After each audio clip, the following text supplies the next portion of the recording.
जैसे कि last episode में हमने देखा कि सभी दावत के अंदर आए थे और वहां दुआन जियान और शेनयांग के बीच फाइट होने लगी थी, जिसमें दुआन जियान बड़ी आसानी से शेनयांग को पीट रहा था। शेनहोंग ये देखकर काफी हैरान था क्योंकि अभी जो अटैक शेनयांग ने किया था, अगर वो अटैक ये जोंग के ऊपर किया जाता तो ये जोंग भी बहुत ज्यादा घायल हो जाता। लेकिन दुआन जियान को इस अटैक से कुछ नहीं हुआ है। वो सोच में पड़ जाता है कि आखिर इस नौजवान की ओरिजिन क्या है, क्या ये आदमी लेजेंडरी रैंक पर तो नहीं है। अब दुआन जियान उसके अटैक को रोककर उस पर काउंटर अटैक करता है और उसे दूर फेंक डालता है। शेनयांग खड़ा होकर फिर से लड़ने की कोशिश करता है, लेकिन खड़े होते ही वो फिर से नीचे गिर जाता है।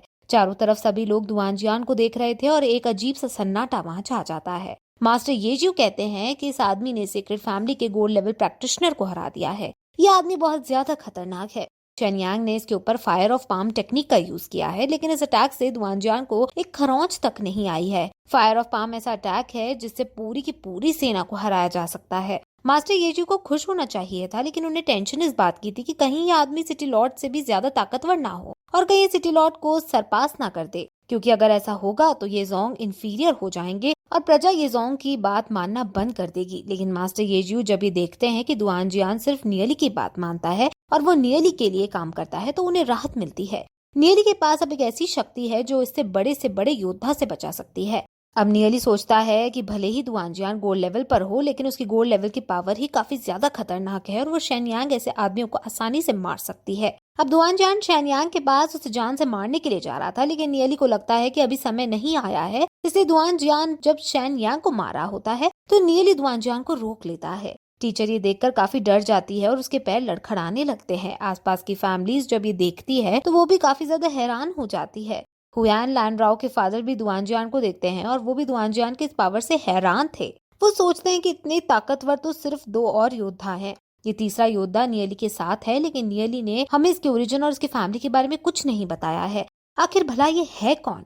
श्याओजिंगर के फादर भी अब नियली के बारे में सोचते हैं कि हमने भी नियली को अंडर एस्टिमेट किया था। उसके पास अपना टैलेंट और कल्टीवेशन नॉलेज तो है ही, लेकिन नियली के पास अब काफी ताकतवर लोगों का सपोर्ट भी है। अब नियली इस शहर के काफी सारे एल्डर्स से भी ज्यादा ताकतवर है। शेनहोंग जो नियली से काफी ज्यादा डर गया था, वो सोचता है कि अब अगर मैंने युद्ध किया तो ये आदमी मुझे भी हरा देगा। नियली समझ जाता है कि शेनहोंग क्या सोच रहा है और वो कितना ज्यादा डर गया है। अब नियली को अपना आखिरी खेल खेलना है, इसलिए वो दुआन जियान को आगे बढ़ने को कहता है। दुआन जियान अब टीचर के पास जाने लगता है और टीचर दुआन जियान से डर के पीछे हटने लगती है। दुआन जियान कहता है कि इस दुनिया में मुझे अगर किसी से नफरत है तो उन औरतों से है जो काल सांप की तरह है। वो फिर तुरंत टीचर के पास आकर उन्हें एक अटैक में दूर फेंक डालता है। टीचर दूर जाकर गिरती है और बेहोशी की सी अवस्था में चली जाती है। दुआन जियान फिर उनके पास आता है और टीचर अपनी जान की भीख उससे मांगती है, लेकिन दुआन जियान नहीं रुकता और उन पर अटैक करने लगता है और उसका अटैक टीचर को लगने ही वाला था कि तभी वहाँ शेनहोंग आ जाता है और दुआन जियान को रोककर कहता है कि अब बहुत हुआ, मैं तुम्हें बाद में देख लूंगा।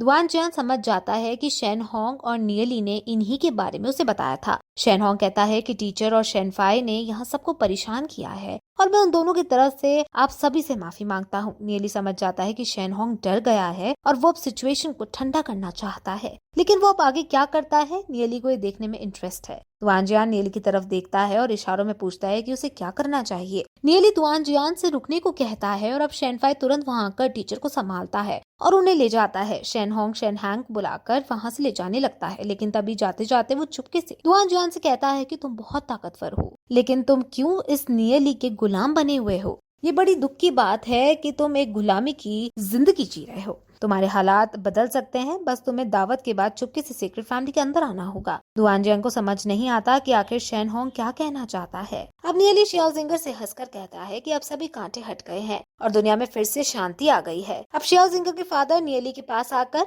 आभार प्रकट करते हैं। नियली उनसे ऐसा ना करने को कहता है और कहता है कि ये मेरी दोस्ती के नाते एक फर्ज था। श्याओजिंगर के फादर नियली से कहते हैं कि तुम भले ही बहुत ताकतवर हो, लेकिन मेरी सलाह है कि तुम सीक्रेट फैमिली से थोड़ा बचकर रहो। हमने भी सीक्रेट फैमिली से दूरी बनाने की कोशिश की थी, लेकिन उन्होंने हमें बहुत परेशान किया था। अब वो तुम्हें और तुम्हारी फैमिली को परेशान कर सकते हैं। नियली उनसे चिंता ना करने को कहता है और कहता है कि सीक्रेट फैमिली का खेल आज खत्म हो ही जाएगा। आज रात सीक्रेट फैमिली के साथ हम डील करेंगे, लेकिन समय आने पर आप लोगों को सावधान होना होगा, क्योंकि सीक्रेट फैमिली सबसे पहले शायद आप पर ही वार करेगी। श्याओजिंगर सुनकर काफी ज्यादा डर जाती है, लेकिन वो नियली के लिए ज्यादा चिंता कर रही थी और उसे कहती है कि तुम संभल कर रहना। अब नियली उनसे विदा मांगता है और वहाँ से चला जाता है और फिर इस तरह ये एपिसोड यहीं खत्म हो जाता है। गाइस, जैसे नियली और बाकी सब मेडिटेट करके अपनी सोल पावर को इंक्रीज करते हैं, तो आपके मन में भी डाउट होता होगा कि आखिर ये सोल पावर होती क्या है और ये मेडिटेशन से क्या होता है। असल में कॉन्सेप्ट रियल लाइफ से ही लिया गया है। काफी देशों में काफी योगियों का मानना है कि हमारी बॉडी के अंदर 7 चक्र होते हैं और ये 7 चक्र हमारी बॉडी के अलग अलग पावर को डिनोट करते हैं। हम मेडिटेट करके और अलग अलग योगा प्रैक्टिसेस को फॉलो करके अपने चक्रों को एक्टिवेट करते हैं और इन्हें ओपन करते हैं। अगर आपको चक्रों का कॉन्सेप्ट अच्छे से जानना है तो मैं आपको कुकू एफएम की ये बुक समरी, जिसका नाम द इनर इंजीनियरिंग है, मैं उसको जरूर रिकमेंड करूंगी। इसके अंदर आपको ये कॉन्सेप्ट अच्छे से जानने को मिलेगा और सोल पावर, चक्र, मेडिटेशन के बारे में और अच्छे से पता चलेगा। कुकू एफएम इंडिया का लीडिंग ऑडियो बुक प्लेटफॉर्म है with over 1000+ hours of content library. इसकी रेटिंग्स प्ले स्टोर पर 4.5+ है और ये पूरी तरह से मेड इन इंडिया ऐप है।